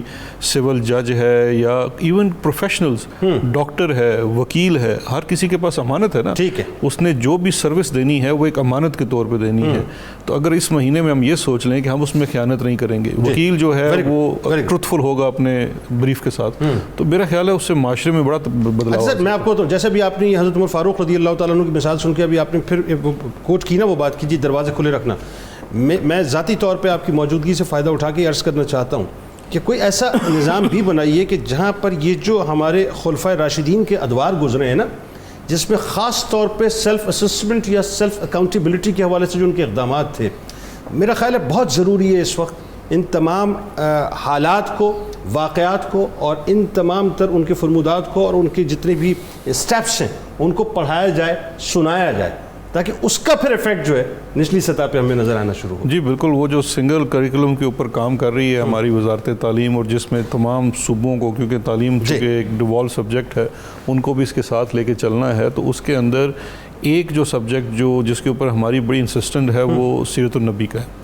کہ حضور صلی اللہ علیہ وسلم کی جو زندگی ہے، پھر ہمارے جو خلفائے راشدین تھے ان کی زندگی ہے، ان کی تمام چیزیں ہیں، وہ ہمارے اسکولوں میں یہ ضروری نہیں ہے کہ صرف گاؤں کا بچہ ہی پڑھ کے آئے، شہروں میں رہنے والا، کیونکہ بیسک، اور اس میں ہم نے کسی کے اوپر کوئی کتاب لاگو نہیں کر رہے، ہم لرننگ آؤٹ کم کا پروسیس لا رہے ہیں کہ آپ نے سیکھنا کیا ہے، آپ نے کیا سیکھنا ہے، کہ کس طرح سے ایک حکمران کے طور پہ، ایک عام شہری کے طور پہ، ایک شوہر کے طور پہ، ایک جس بھی رول میں پروفٹ نے اپنی زندگی گزاری ہے اس میں سے آپ نے وہ چیزیں سبق حاصل کرنی اور کوشش کرنی ہے کہ آپ ان کو اپنی زندگی کا حصہ بنا سکیں۔ بالکل ٹھیک، بالکل ٹھیک، آپ کو بہت شکریہ جس صاحبہ، آپ کو بہت شکریہ تشریف لائیں۔ اچھا جی مہوش صاحبہ، آپ نے کچھ شیکس وغیرہ بنائے، اور جب بھی شیک کا، میں اب یہ ذہن میں رکھیے گا 30 دن یہ معاملہ کچھ اسی طرح سے رہے گا، جہاں میرے منہ سے شیک نکلے گا نا، وہ ذہن میں رکھیے کہ مفتی صاحب کی خواہش ہوگی کہ وہ شیک کا گلاس جو ہے سب کے لیے ریڈی، ہاں وہ سب کے لیے ریڈی ہونا چاہیے۔ بالکل۔ ہاں تو کیا بنایا آپ نے بتائیے؟ آج اب میں نے بنایا ہے بنانا شیک ہے، اور اس کے ساتھ میں نے ٹینگ کو بھی افطاری میں، وہ کیا ہے؟ یہ ٹینگ جو ہے لیمن اور پیپر کا ٹینگ ہے، اس کو بھی میں نے بنایا ہے افطاری میں۔ اور جو بنانا شیک ہے اس میں میں نے لیے ہیں کیلے لیے ہیں، آلپرس کا دودھ لیا ہے، آلپرس کی کریم لی ہے، شہد لیا ہے، اور اس کو اچھے سے آئس ڈال کے بلینڈ اچھا یہ تو میں ابھی ٹیسٹ کروں گا تو بتاؤں گا آپ کو۔ جی ضرور۔ ٹھیک ناظرین، ہمارے ساتھ مفتی صاحب موجود ہیں، اور انشاءاللہ اب چونکہ وقت ہوا چاہتا ہے قصیدہ غوثیہ کا، تو قصیدہ غوثیہ کا آغاز کرتے ہیں، اور اس کے بعد انشاءاللہ اجتماعی طور پہ دعا بھی کریں گے۔ یاد رکھیے یہ ساعتیں بڑی قیمتی ہیں صاحب، ان ساعتوں میں اللہ کے حضور گر گڑا کے دعا کیجئے کہ اللہ تبارک و تعالی ہماری دعاؤں کو قبول فرمائے۔ بسم اللہ الرحمن الرحیم، اللہم صل علی سیدنا و مولانا محمد معدن الجود والکرم وآلہ وبارک وسلم۔ یا شاہ جیلاں، یا شاہ جیلاں، یا شاہ جیلاں، یا شاہ جیلاں، سقانی الحب کاسات الوصال فقلت لخمرتی نحوی تعالی، سعد ومشت لنحوی في كؤوس فهمت بسكرتي بين الموالي، فقلت لصائر الأقطاب لموا بحالي وادخلوا أنتم رجالي، وهم واشربوا أنتم جنودي فساق القوم بالوافي ملالي، شربتم فضلتي من بعد سكري ولا نلتم علوي واتصالي، مقامكم العلا جمع ولكن مقامي فوقكم ما زال عالي، أنا في حضرة التقريب وحدي يصرفني وحسبي ذو الجلال، أنا البازي وأشأب كل شيخ ومن ذا في الرجال يعطي مثالي،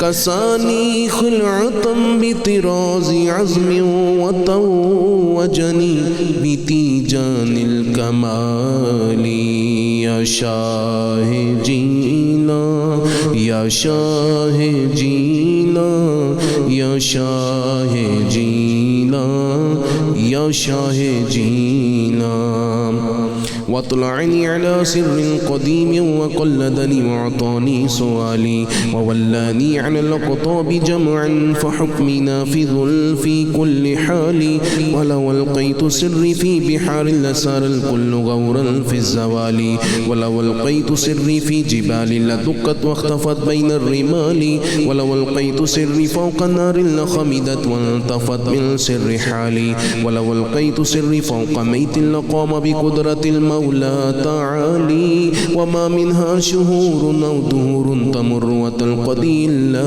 أتالي، وتخبرني بما يأتي ويجري وتعلمني فاقصر عن جدالي، مريديهم وطب واشتح وغني وافعل ما تشاء فالاسم عليم، مريدي لا تخف الله ربي أعطاني رفعة نلت المنال، طبولي في السماء والأرض دقت وشوس السعادة قد بدالي، بلاد الله ملكي تحت حكمي وقتي قبل قلبي قد سفالي، نظرت إلى بلاد الله جمعا كخردلة على حكم اتصالي، يا شاہ جیلاں، یا شاہ جیلاں، یا شاہ جیلاں، یا یا شاہ جینا وکل ولی اللہ قدم انی علی قدم النبی بدر الکمال مرید لا تخواش فإني عزوم قاتل عند القتال أنا الجيل محي الدين اسمي وعلامي على رأس الجبال أنا الحسن والمخدع مقامي وقدامي على عنق الرجال وعبد القادر المشهور اسمي وجدي صاحب العين الكمال تقبل لي ولا تردد سؤالي أغثني سيدي انظر بحالي يا شاہ جینا یا شاہ جینا یا شاہ جینا یا شاہ جینا اللہم صلی علی سیدنا و مولانا محمد معدن الجود والکرم وآلہ وبارک وسلم یا رحمن یا اللہ یا رحمن یا اللہ یا رحمن یا اللہ یا ستار یا اللہ یا ستار یا اللہ یا ستار یا اللہ یا رزاق یا اللہ یا رزاق یا اللہ یا رزاق یا اللہ یا سلام یا اللہ یا سلام یا اللہ یا سلام یا اللہ الحمدللہ رب العالمین والصلاة والسلام علی سید المرسلین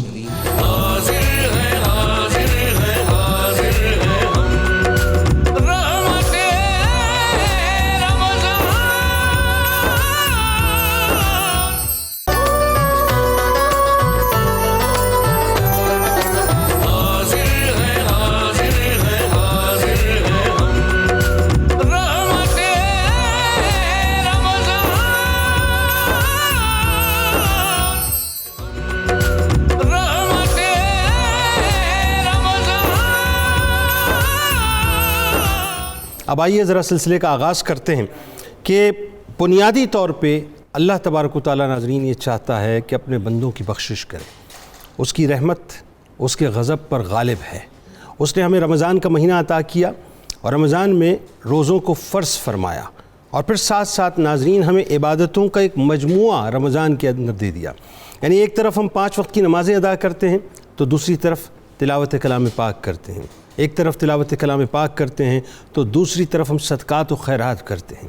ایک طرف ہم صدقات و خیرات کرتے ہیں، لوگوں کی غمخواری کرتے ہیں، لوگوں کی داد رسی کرتے ہیں، تو ساتھ ساتھ اللہ یہ چاہتا ہے کہ رات کو ہم اس کی بارگاہ میں قیام کریں، اپنے رکوع و سجود کو طویل کریں، اللہ کی بارگاہ میں حاضر ہو کے گڑ گڑائیں، روئیں اور رب کو منائیں.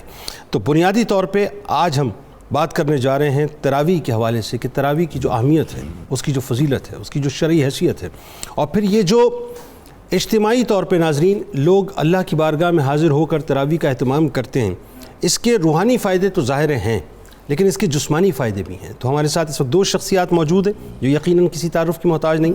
میرے دائیں جانب موجود ہیں ملک کے ممتاز عالم دین محترم جناب مفتی فاروق القادری صاحب، اور میرے بائیں جانب موجود ہیں ملک کے ممتاز اسکالر محترم جناب ڈاکٹر شبیر احمد جامی صاحب. آپ دونوں کو ایک بار پھر میں خوش آمدید کہتا ہوں. السلام علیکم صاحب. آپ سے بات کا آغاز کرتے ہیں. پہلے تو جو تراویح کی شرعی حیثیت ہے اس پہ ذرا کلام فرمائیں. بسم اللہ الرحمن الرحیم. شرعی اعتبار سے نماز تراویح ادا کرنا سنت موقتہ ہے. باجماعت پڑھنا یہ سنت موقتہ علی الکفایہ ہے.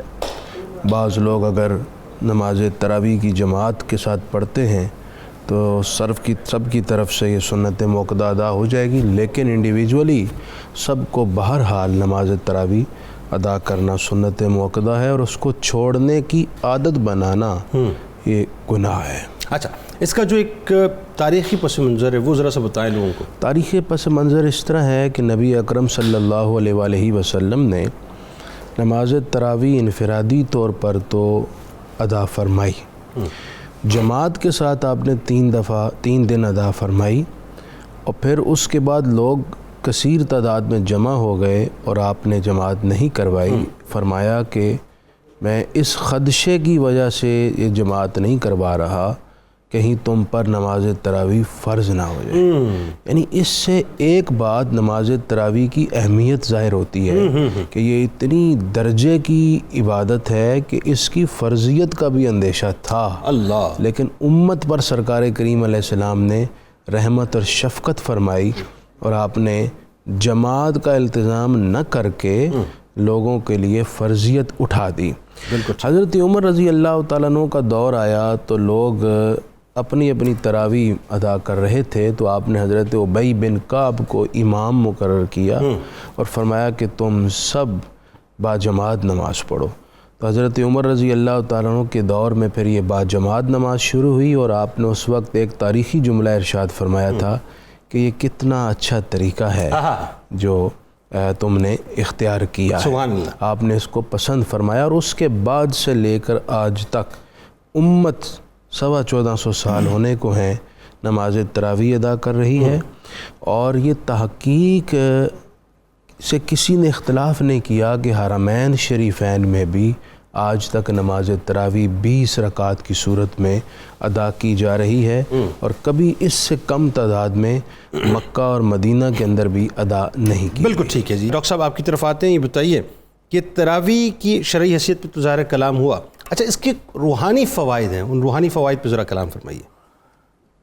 اللہ تعالیٰ کا ایک نظام ہے، اس نظام میں ساری چیزیں متعلقہ جوڑ دی جاتی ہیں. مثلاً ماہ رمضان میں بندے کو متقی بنانے کی کوشش کی جا رہی ہے. اب وہ تقوی سے مناسبت رکھنے والی جتنی بھی چیزیں ہیں وہ جوڑ دی گئی ہیں. مثلاً قرآن مجید کی تلاوت کثرت کے ساتھ، اور پھر صلاۃ التراویح.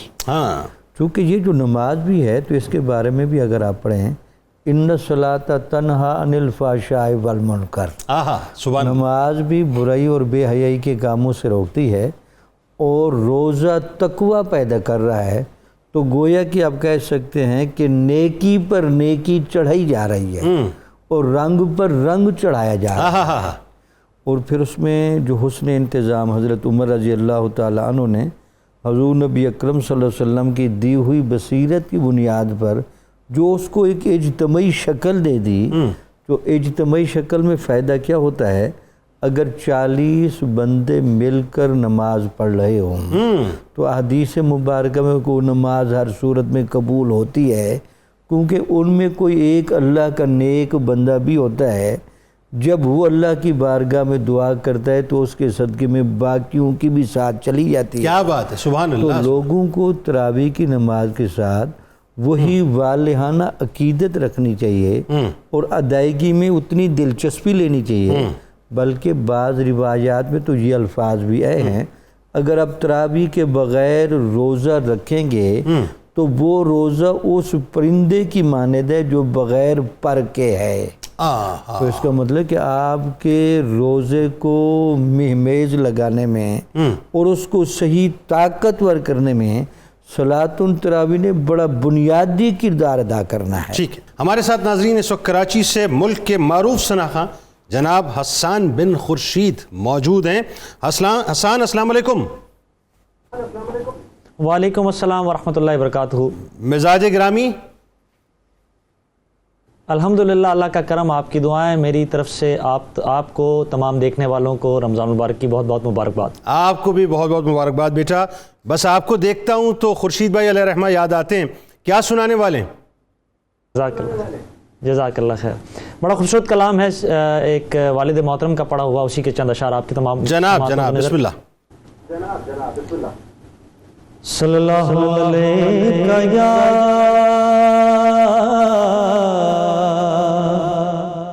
یا رسول اللہ وسلم علیکہ یا حبیب اللہ. میرے دل میں ہے یاد محمد، میرے ہونٹوں پہ ذکر مدینہ، تاجدار حرم کے کرم سے آ گیا زندگی کا قرینہ،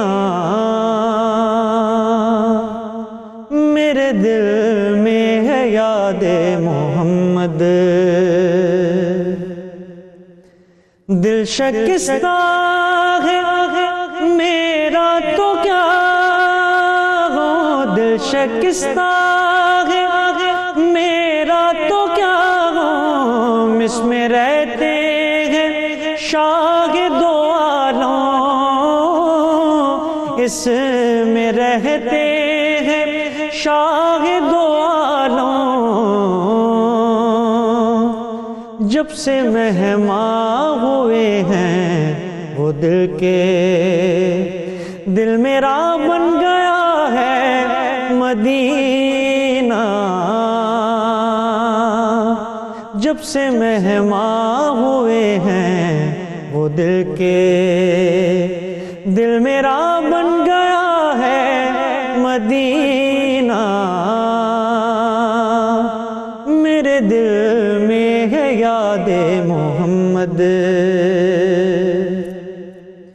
مجھ کو طوفان کی موجوں کا کیا ڈر، وہ گزر جائے گا رخ بدل کر،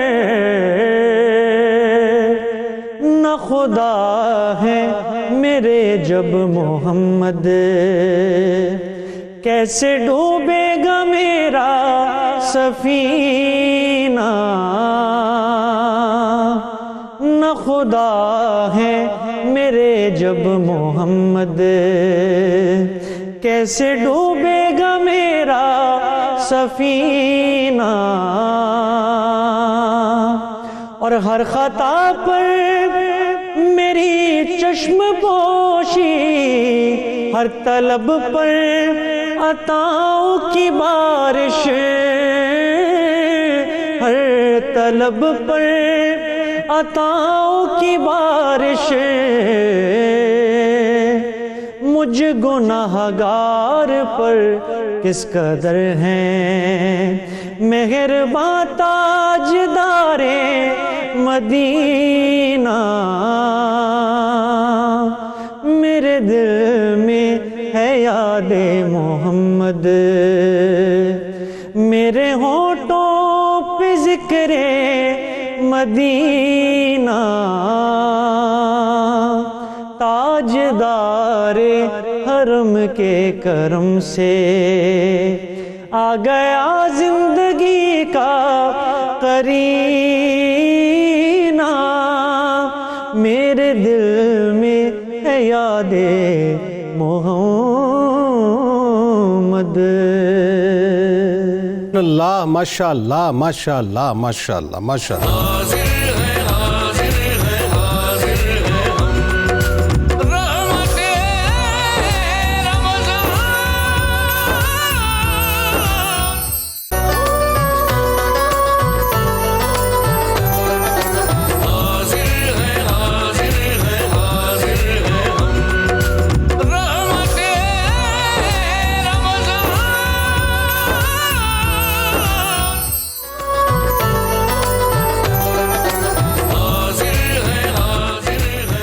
خوش آمدید خواتین و حضرات، ایک بار پھر رحمت رمضان کی خصوصی براہ راست نشریات میں حاضر خدمت ہوں۔ ممتاز عالم دین محترم جناب مفتی فاروق القادری صاحب اور ممتاز اسکالر محترم جناب ڈاکٹر شبیر احمد جامی صاحب ہمارے ساتھ موجود ہیں، اور کراچی سے میرے چھوٹے بھائی جناب حسان بن خورشید بھی ہمارے ساتھ ہیں، جو انشاءاللہ آخر میں کلام پڑھیں گے۔ ڈاکٹر صاحب، بات ہو رہی تھی کہ تراویح کے جو اجتماعی فائدے ہیں، اور کتنا کمال آپ دیکھیے کہ جب صفوں کی صفیں لگتی ہیں، میں تو صرف اس موسم کو اللہ کرے کہ وہ موسم دوبارہ آ جائے۔ اس کورونا نے تو ہمیں بس اس نہ نظر آنے والے وائرس نے کہیں کام میں نہیں چھوڑا۔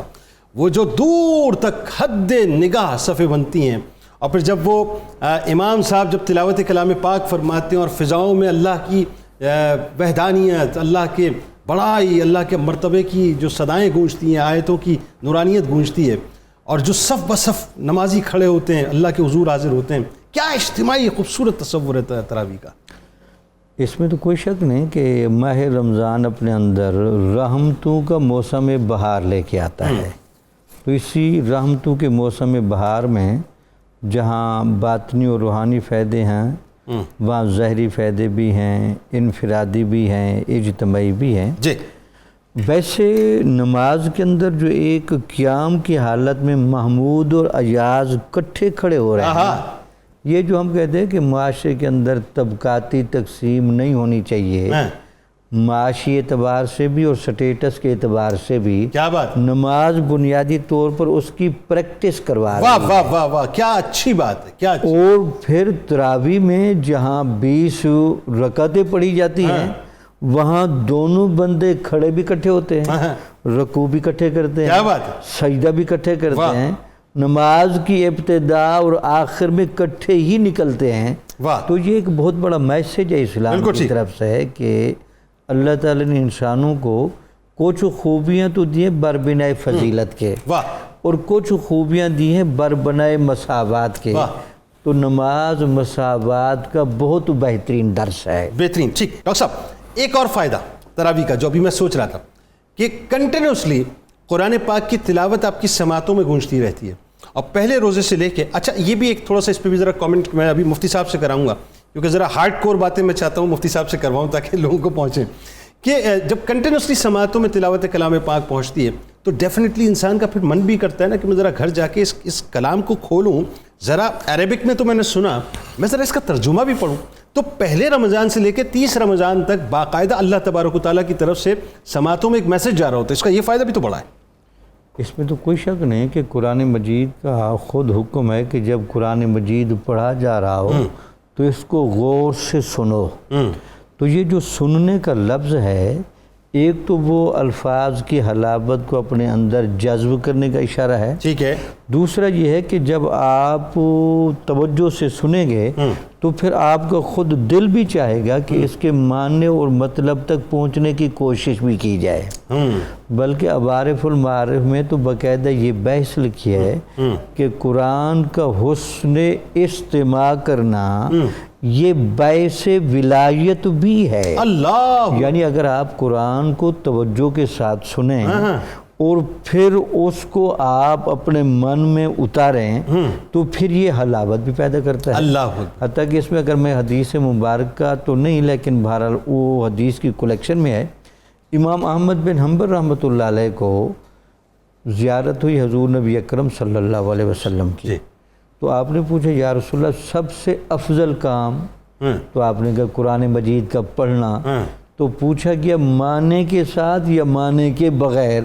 آپ نے کہا دونوں صورتوں میں وہ افضل کام ہے. سبحان اللہ. یعنی اس سے ثابت یہ ہوا کہ یہ پریکٹس اگر مفتی صاحب ہو جائے تو اس کا ایک فائدہ یہ بھی ہوگا کہ کم از کم وہ جو قرآن سے ایک میلان والی بات ہے تراویح کے دوران وہ بھی آپ میں پیدا ہو جائے گی. اچھا اب ایک بات بتائیے، جب یہ بات طے ہوئی کہ ہمیں یہ سنت موقدہ پہلی رمضان سے لے کے 30 رمضان تک ادا کرنی ہے، اچھا تو ہمارے یہاں جو ایک پرابلم ہے، میں ویسے تو آپ سافٹ اسپوکن ہیں لیکن مجھے پتہ ہے کہ آپ اس بہت ہی سافٹ اور سویٹ انداز سے بات کو تھوڑا سا ہارڈ کور وے میں سمجھا دیں گے کہ جو 3 روزہ 5 روزہ 6 روزہ 10 روزہ میں نے دکان کھولنی ہے، میں نے کاروبار کرنا ہے، میں نے یہ کرنا ہے، میں نے وہ کرنا. بتائیے ذرا سا صاحب کیا کر رہے ہیں. بہت اہم بات کی، بلکہ آپ کے اور ہمارے دوست بڑے بھائی ڈاکٹر جمیل راٹھور صاحب 6 روزہ کرواتے ہیں ایکسپو سینٹر کراچی میں. اچھا تو اس کا مطلب یہ نہیں ہے کہ 6 روزہ آپ نے تراویح میں پورا قرآن سن لیا تو 6 روز کے بعد تراویح آپ سے ساقط ہو گئی ہے، اب آپ تراویح نہیں پڑھیں گے. اس کا قطعاً یہ مطلب نہیں ہے. 6 روز میں قرآن مجید ختم کیا گیا ہے، تراویح آپ نے 29 رمضان تک ادا کرنی ہے، روزے تک ادا کرنی ہے. ٹھیک ہے، وہ ادا کرنی پڑے گی. اس پوری تراویح میں ایک دفعہ قرآن مجید پڑھا جانا یہ سنت ہے. اگر ایک سے زیادہ پڑھا جا رہا ہے تو وہ بھی اجر و ثواب کا باعث ہے. بالکل ٹھیک ہے جی. ناظرین کرام، بس یہ سلسلہ یہاں پہ اس وقت اختتام پذیر ہوا. رات آپ سے انشاءاللہ سحری میں ملاقات ہوگی اور آج سیدہ کائنات بی بی فاطمۃ الزہرا سلام اللہ علیہا کی بارگاہ میں ہدایت پیش کریں گے. اس دعا، اس امید، اس یقین کے ساتھ اجازت دیجیے کہ لا یؤمن احدکم حتی اکون احب الیہ من والدہ وولدہ والناس اجمعین. اور کچھ نہیں ہے ناظرین، صرف اور صرف غلامی رسول صلی اللہ علیہ وآلہ وسلم ہی ہے. آئیے آپ کو کراچی لیے چلتے ہیں اور جناب حسان بن خورشید سے گزارش کریں گے کہ سرکار مدینہ صلی اللہ علیہ وآلہ وسلم کی بارگاہ اقدس میں ہدیہ نعت پیش کریں. مجھے اجازت دیجیے، اللہ حافظ. حضور ایسا کوئی انتظام ہو جائے، حضور ایسا کوئی انتظام ہو جائے، سلام کے لیے حاضر غلام ہو جائے، سلام کے لیے حاضر غلام ہو جائے. اور میں صرف دیکھ لوں ایک بار سبز گنبد کو، نظر سے چوم لوں ایک بار سبز گنبد کو، کبھی جو ان کی گلی میں قیام ہو جائے، کبھی جو ان کی گلی میں قیام ہو